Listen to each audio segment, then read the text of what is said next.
What's up, guys? So here is another video. I'm gonna be back every week. Trust me, I promise you guys. I'm gonna be really consistent with these videos. And so for today's video, we have a voiceover. Obviously, I kind of didn't want to play the video from the gym just because there's always the music playing. It's kind of loud. I will hopefully incorporate the mic that my friend gave me. Shout out Farhan Hajari. You're my boy. He actually gave me a mic due to the audio issues I was having in my other video and how it didn't sound too great. So I really appreciate that, man. If you want a video, just let me know. Whatever topic you want it on, I got you. But going on towards the rest of the video. So just starting out, you'll see me here. Most training days, you'll see me foam rolling. That's just to kind of loosen up the tight muscles that I have, so that way I can get into a fuller range of motion, and of course get into that position that I need to. Like for today, since it's a leg day, we got to get into a good position for the squats. So we want to make sure that our body is ready to do that. And with all the built up tension from working out, you want to make sure you do things like foam rolling, which is self myofascial release. That simply just means kind of elongating the muscle, lengthening it instead of tightening it, which was what happens when you lift. So you'll see me go at the beginning. I was foam rolling my back, just because when you bring your hands back to the squat, you want to make sure you can kind of like squeeze and tighten your back, and it's not like all stiff and whatnot. You want to have a good position, of course, because every muscle counts in the squat and all the big three lifts, honestly. And right now I'm doing my hamstrings, and then I'm gonna do my calves. Gotta roll out the calves, man. 2019, year of the big calves. I promise you guys, I have a crazy calf transformation. I'm not even at the end of the year, honestly. Once summer comes around and I cut down, you can really see the muscle. Ooh, those calves are gonna be juicy, guys. Get ready for that. Sorry, by the way, if the video is a little shaky. I had my boy Oscar record for me. Shout out Oscar. I'm gonna have his Instagram linked below so you can check it out. He's trying to get into it as well. He's also going for his CPT. So soon he'll be a certified personal trainer, just like me, your boy. And yeah, if you want to hit him up for training sessions soon, definitely look out on his Instagram. He will definitely let you guys know when that's done. And yeah, so we're gonna go ahead and dive into the video. Right now I'm just putting on my squat shoes, getting ready to squat some decent weight. It is a deload week, so this is actually the first leg day of the deload week. I actually run a push-pull legs routine, so I hit push, pull, and legs twice every week. And I'm gonna go into more depth in another video on what exactly push is, what a push day is, or pull day. Of course, you guys know kind of what a leg day is, but it's a little more self-explanatory than the other two. But yeah, also, what you see right now, don't do that. That was just me messing around, goofing around for the video. Do warm up though. I always warm up with a bar when I squat, just because you never know. Like if you're feeling stiff, you definitely want to find that out first. And then, of course, make sure you're not stiff in those certain muscle groups prior to, getting to heavier loads. That will help avoid injuries, and that is a big part of lifting weights, is doing it for the long run, Avoid injuries, keep making progress, steady progress throughout a long period of time. But that's also for another video, guys. So for this video specifically, I wanted to talk about exercise layout. So what do I mean by exercise layout? By that I mean within a training day, which exercises do you do first? Which do you do last? What's in the middle? How do you format that? How do you plan that out? And, simply put, as you can see me here doing the squats, still warming up right now. Squats for my leg day would be what I'd call my highest intensity day, or highest intensity workout for the day. The reason being is because the number of muscles and the amount of muscle mass recruited in the squat is going to be the highest compared to what else I'm going to do in the day. which is going to be some RDLs, so Romanian deadlifts, and then just some calf raises, I believe. Like I said, 2019, year of the calves. And so, therefore, I want to do the highest intensity exercise first. Right now, you guys are going to see my buddy show off his calves.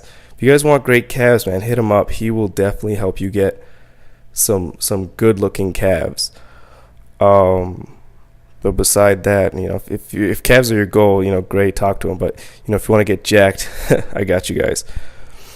And so, like I was saying before I got on that tangent, the squat is the highest intensity movement of the day. Therefore, I'm going to do it first. Why? You want to be as fresh as possible for that first exercise, because you want to give it your all. It'll require the most amount of energy, and the point at which you'll have the most amount of energy is, of course, going to be when you first step into the gym. You've warmed up, your body is ready, and therefore you're ready to now lift the weights. So this is my working set for my deload, just 185. Did it for I think it was 3 sets of 3, if I'm correct. And how I choose the amount of weight to do and the sets, it's all going to be personal. It's going to be for the individual. That's kind of stuff you either figure out on your own, or you have a personal trainer who ends up knowing you, gets to learn your strength levels, and your workout history can help you develop that. If they give you some once again, I'm going to go on another rant. If they give you some sort of program that's pre-made and has no correlation to your strengths, your weaknesses, muscle imbalances, or anything like that, that's not a good program, guys. Don't buy that. I mean, some of the online programs you can buy are good, but that's very, very few.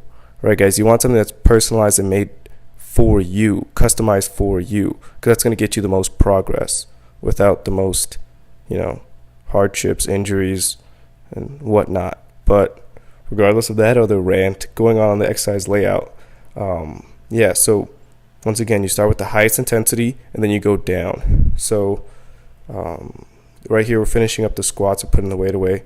Remember, guys, always rack your weights, okay? If you don't re-rack your weights, guys, you're losing gains.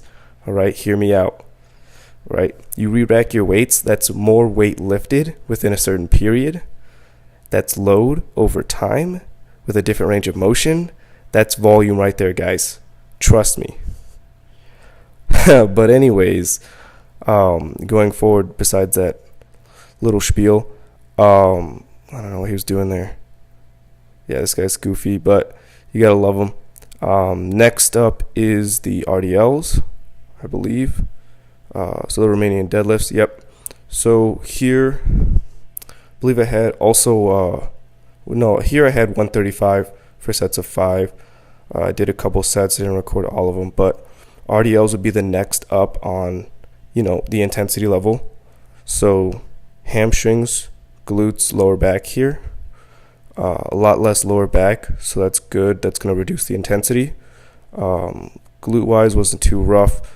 Hamstrings, the stretch was tough, but that's why it's put second, because it doesn't involve as much muscle groups. The upper body really isn't working too much aside the traps from holding the weights. So definitely next up on my list when going down in intensity. And so now here we have the calves.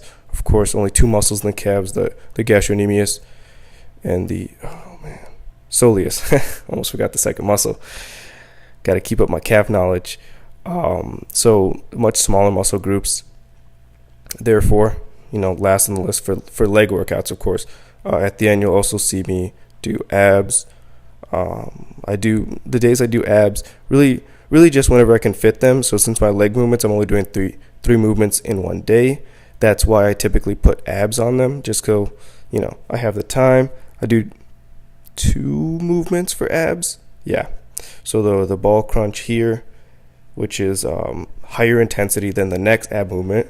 So there we go again with the intensity level, kind of choosing the placement of my exercises. And so I'll do that. And then I have so the wood chops, really good exercise for building the obliques, a smaller ab muscle. The ball crunch is going to work this whole six pack, a lot larger of a muscle group. So of course, it's going to be more intense technically. It might not feel that way, but trust me, how it works, that's going to be where it's more intense. And yeah, that's pretty much how I lay out my exercise routine in a day. And so what you'll do is just based on what you're doing that day, you'll lay it out the same way. So like for a push day, you'll be hitting chest, triceps, shoulders. And so chest is the largest muscle group. So you could do it in that way as well based on the muscle group sizes. However, glutes are the largest for the legs. So, honestly, it's a little tougher there. It's better to just go by intensity level. So the bench would be the highest intensity level exercise for a push day. If you do bench, if not overhead press, one of those two recruits the most amount of muscles. And so that's what you'd have first, and you go down the line to the smaller muscles or the less intense workouts for that training day. And that's kind of how you'd schedule your training week. Yeah, I think I covered everything. More videos coming soon, guys. I think that's a wrap. I'm gonna cap it there. You'll see me here just kind of finishing off the wood chops. Finally found a good camera angle, because Oscar left, so I had to record the rest by myself. Or did he leave? I don't remember. But anyways, guys, that's the video. Like, comment, subscribe. You already know the deal. Like I was saying, everything will be down in the description box below. So links to my Instagrams, gym website, all that stuff will be down there. And yeah, thanks for watching, guys. Peace.